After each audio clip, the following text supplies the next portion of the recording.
Welcome everyone to this week's Wip and Chat. So Wip and Chat is work in progress. So let me just find a number.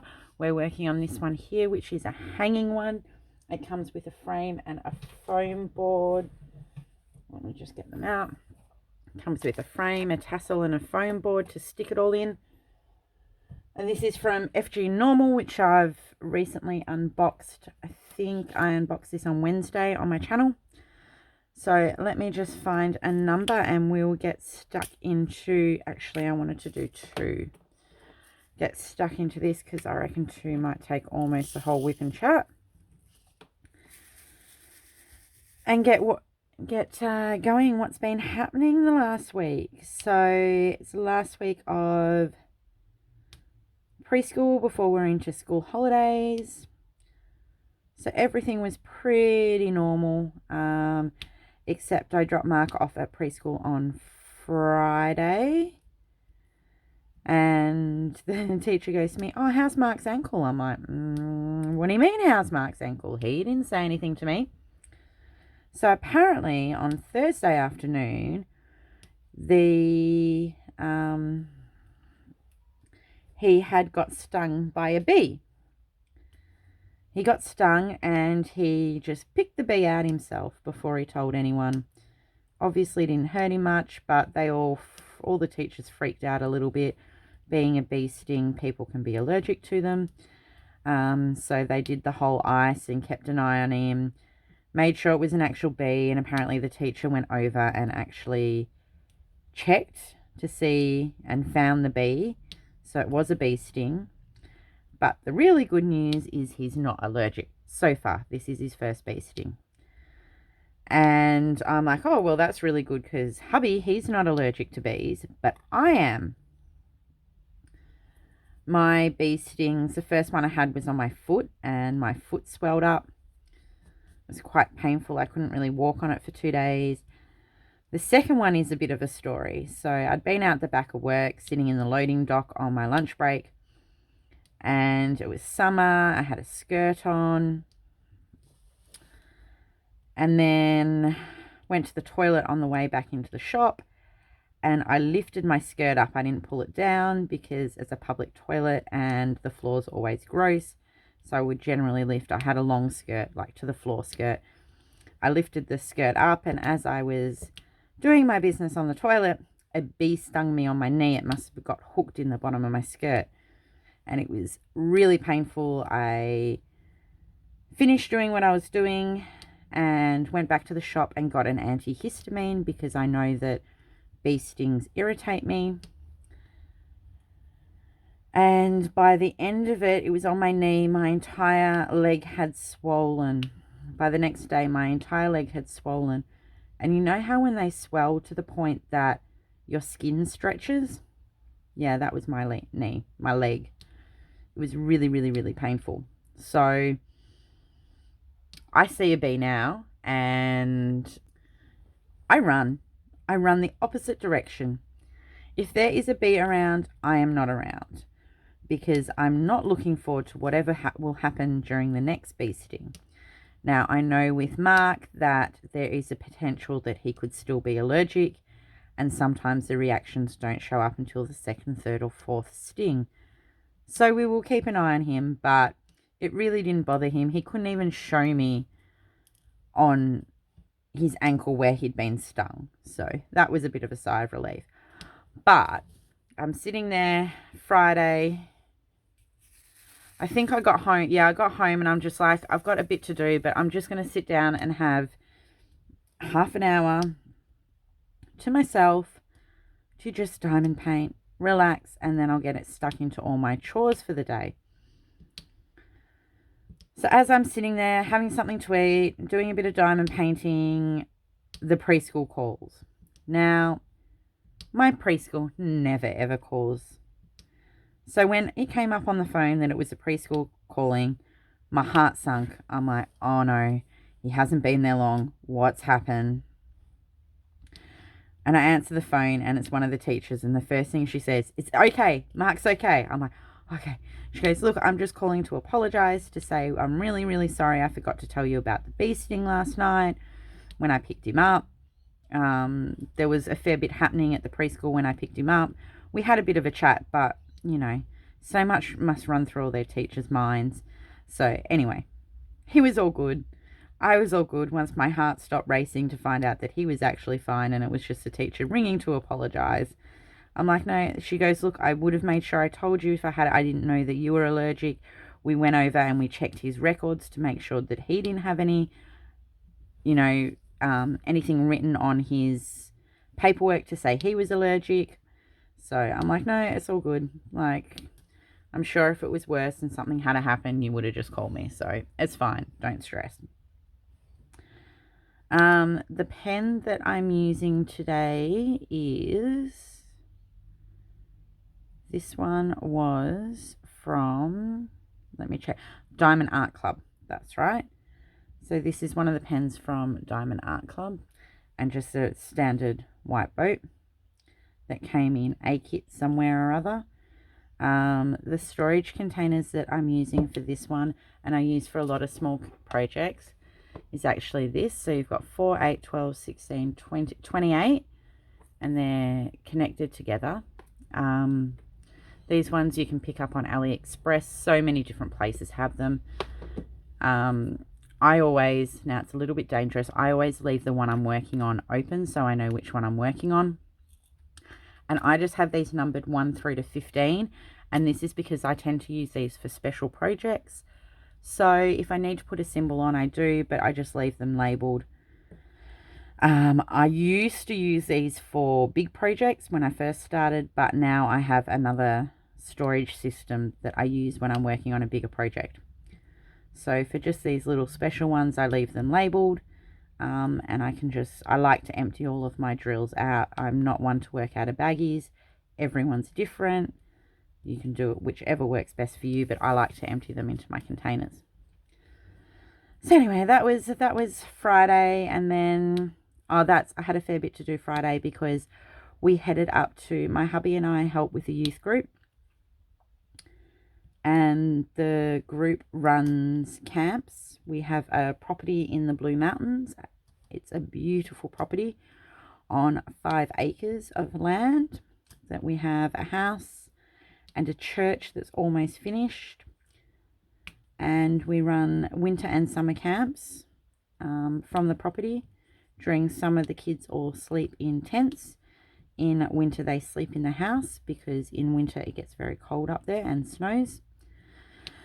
But with COVID going on, and the 2 people that normally do a lot of the maintenance and main tidying up around the house haven't been able to get up there as much as they normally do, the property is in need of some work.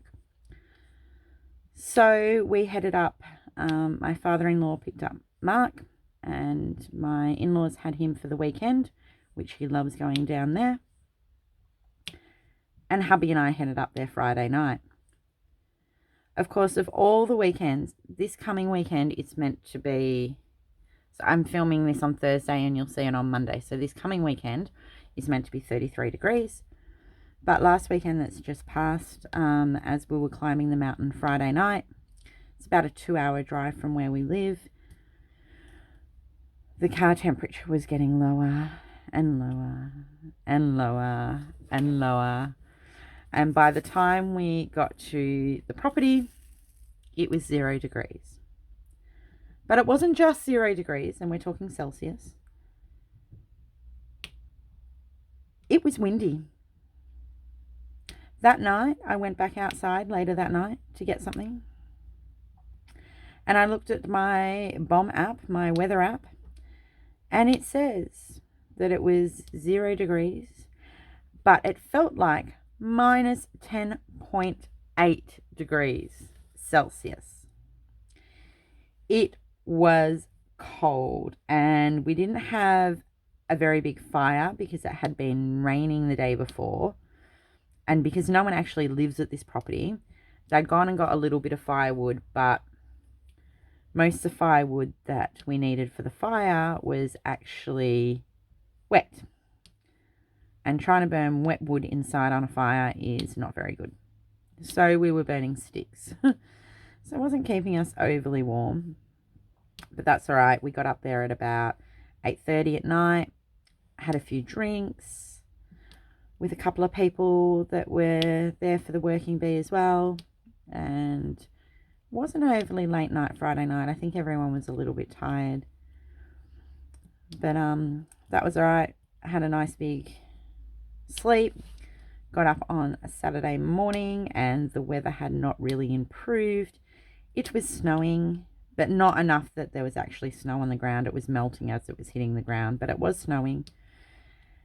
And I walked outside in the very fresh air and I was greeted down the bottom of the stairs, just behind where we park our cars, the kangaroos. And I love seeing the kangaroos up there. There's a whole mob of kangaroos that live around the bottom of our property and in the adjacent hills and mountains around. And it was really nice to see them. They're all sitting there with their paws up and ears up, listening to me. They're a bit frightened. They bounced off, and they all bounced off before I got a photo.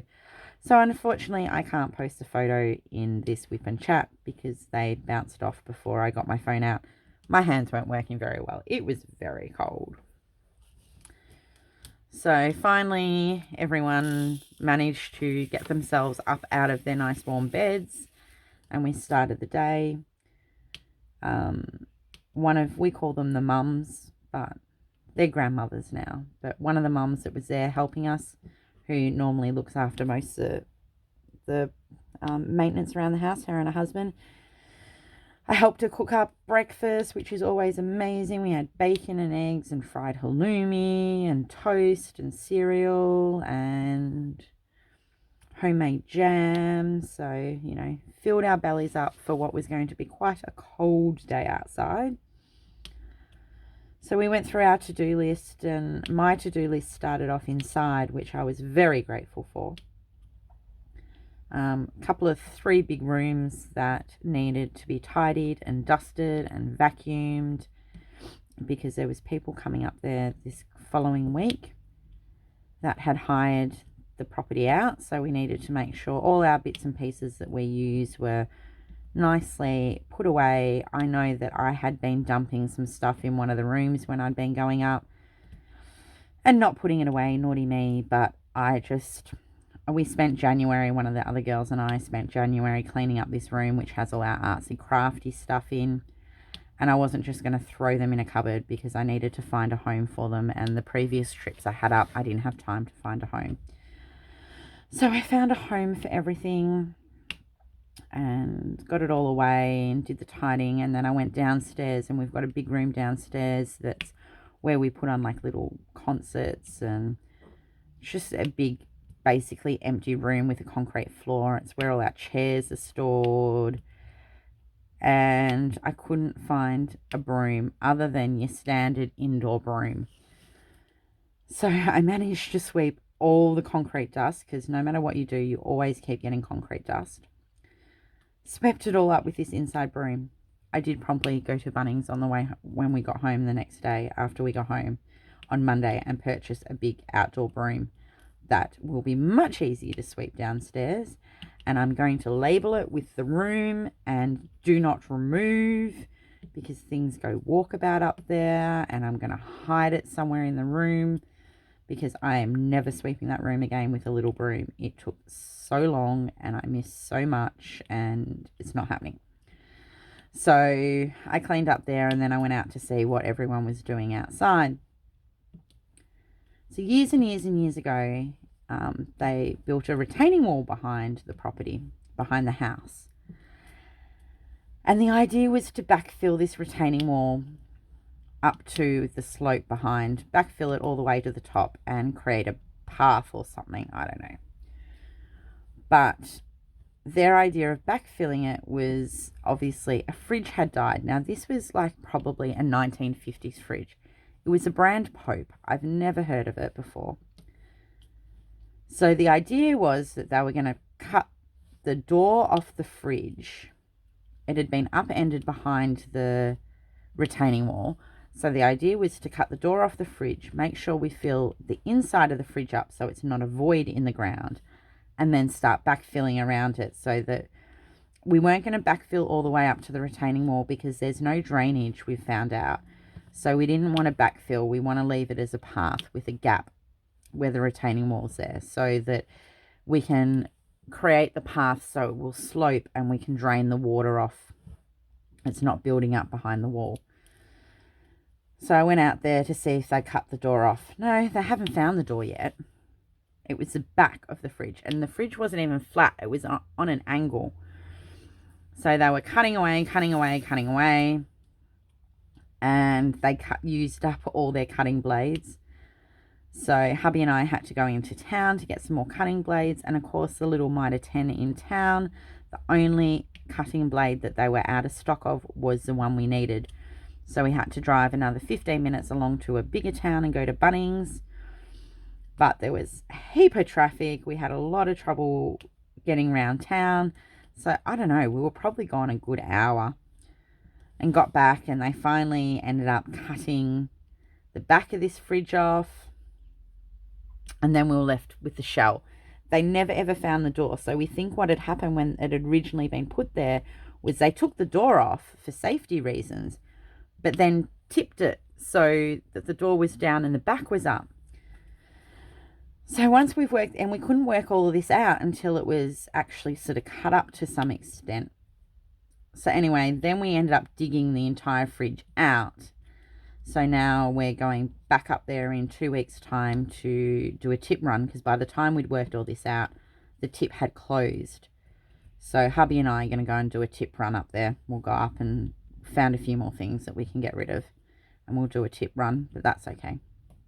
So during this time that we get the fridge out, hubby has spotted a couple of small snakes. There was a little one about that big, and then a bigger one. So there must have been snakes living in the voids. But not only was there a fridge there, there was paint cans and oil cans and coffee cans, and they must have just been dumping anything that was too big, basically, or you shouldn't put in your rubbish bin behind this wall. But what it had created is a whole heap of voids in the ground.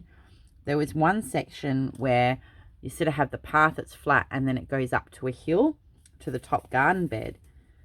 And hubby's trying to fill where this can was that's rotted, and he kept pushing things in, and they kept going in, and he never really filled it up. We have no idea how big the void is back there. So we smashed down as much as we could, and before we got there on the Friday, there was a couple of people up there Friday, and they'd done a lot of gardening. So anything that wasn't a noxious weed, we cut down into little pieces like this big, which took a long time, and we've backfilled the area so we can start, putting a path behind this retaining wall. It's going to take some time. It's going to take, 12 to 24 months by the time all that garden waste that we put in there has started to compact down and rot. And then we'll just have to keep filling it up with more garden waste, and we have plenty of garden waste. So we'll just keep filling it up and compacting it down and filling it up. We just don't want there to be this massive void. Yeah, we don't want this to be a void that someone could potentially fall into. So that was a really huge job. And then there's a church on the property that's being built. And in January, the gyprocking was put up on the roof of the church. So it was time for the scaffolding to be rearranged, so the next process of the build can be done.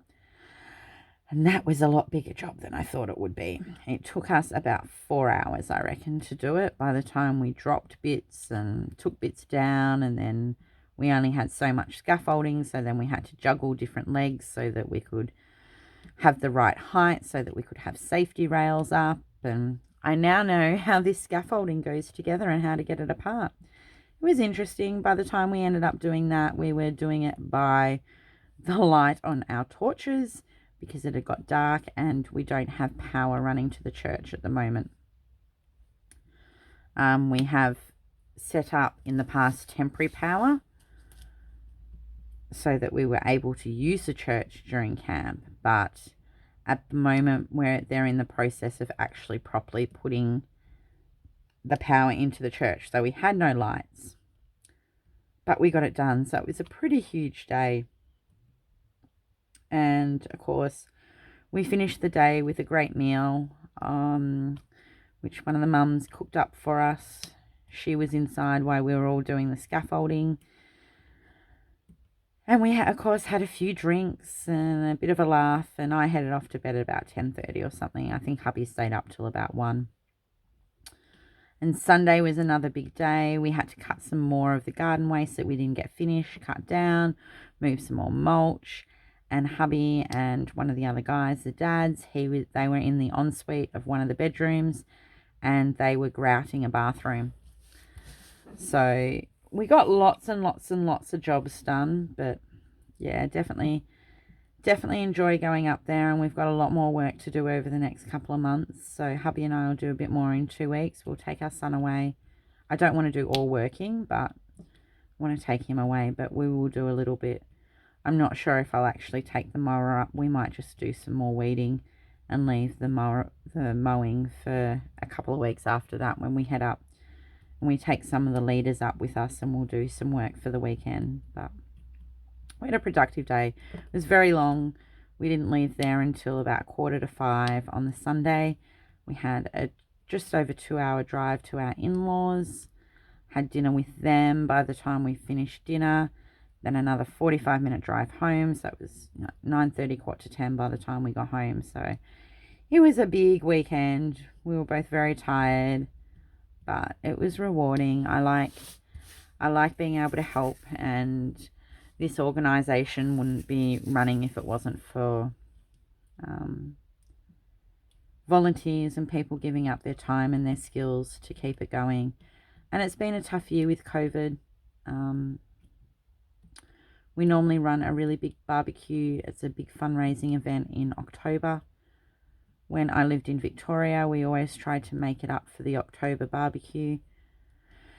It's normally between about 100 and 150 people, and it's one of our bigger fundraisers for the year. But of course, trying to get 150 people together at the moment is not practical. We're not allowed to.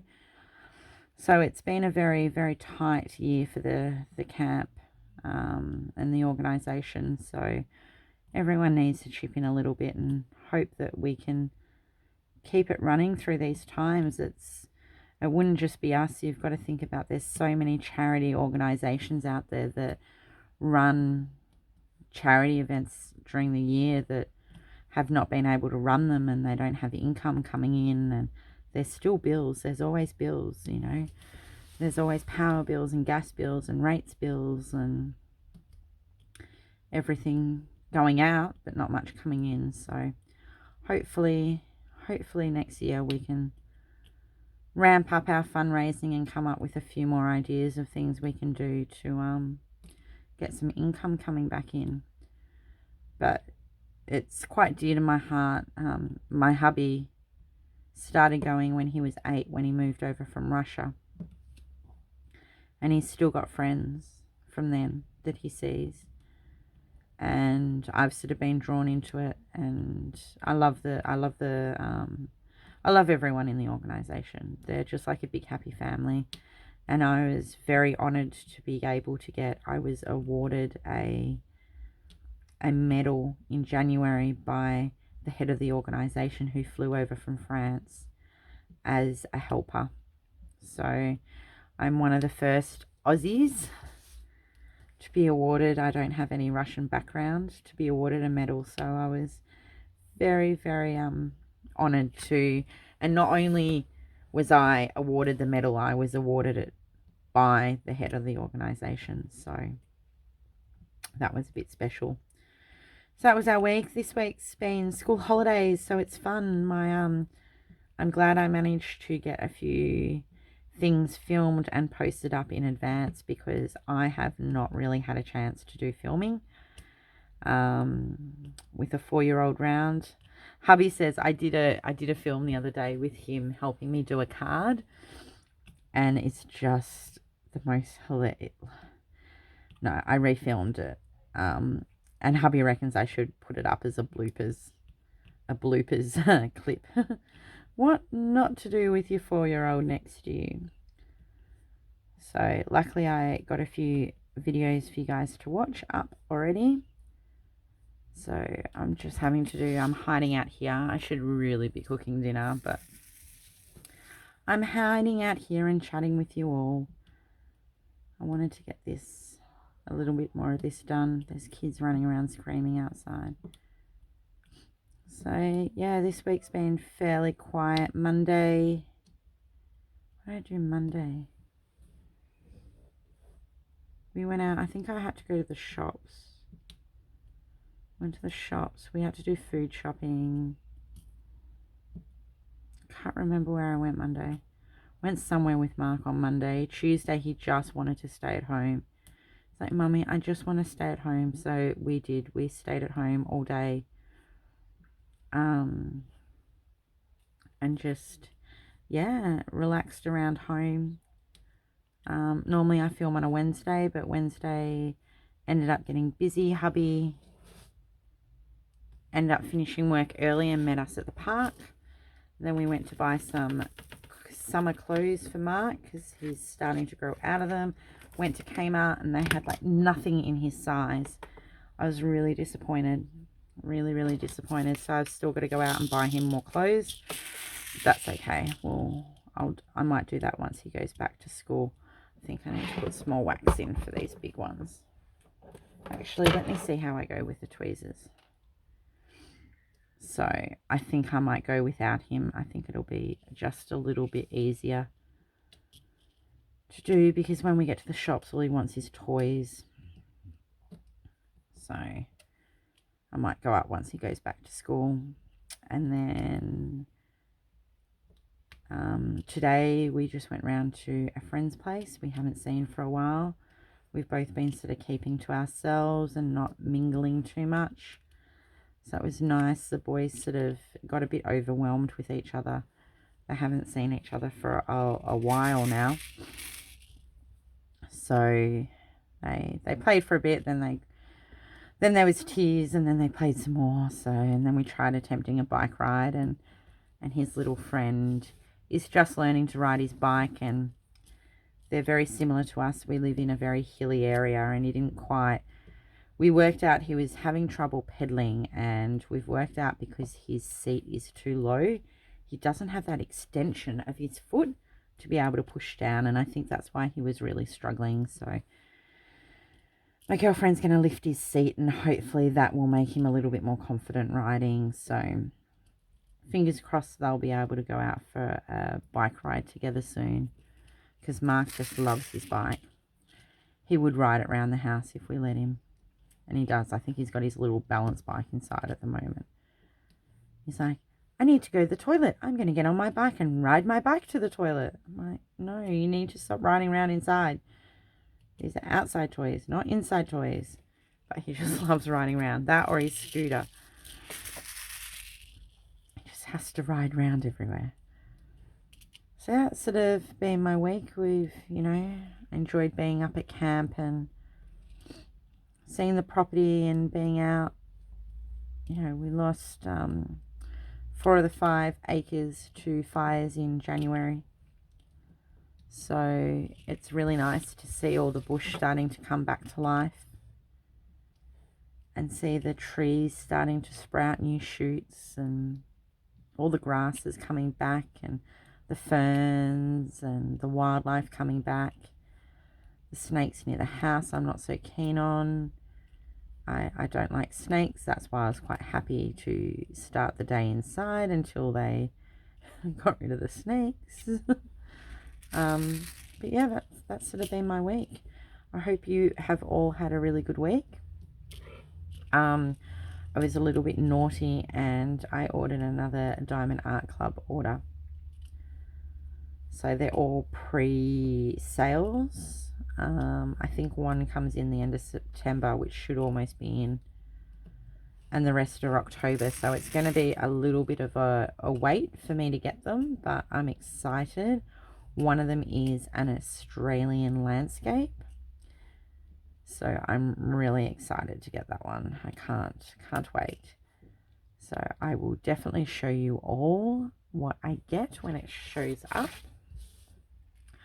But I think that might wrap me up tonight, because like I said, I should really be cooking dinner with a couple of escapees. We've almost finished. There's not much left on this, so I might take this one inside and finish it, and I will show you all in our next Whip and Chat how it came along. I've got another, I did take a diamond painting away with me when we went up to camp, and I started it, so I might finish that one on our next Whip and Chat. I like doing these specials. I've been working on a big one. If you head over to my Facebook page, which is in the link below, you'll be able to see which one I've been working on at the moment. It's quite a big one. It's taking me a bit longer than I thought it would, so I'm chugging away. I'm halfway through it, but I'm enjoying doing these specials while I'm chatting away. So yeah, if you like my videos, please think about giving me a thumbs up and hitting the subscribe button. If you'd like to join my Facebook page so you can share what you've been working on and what crafts. It doesn't have to be diamond painting. I'd love to see what you're all working on, and I hope you all have a lovely day. I'll speak to you all soon. Bye.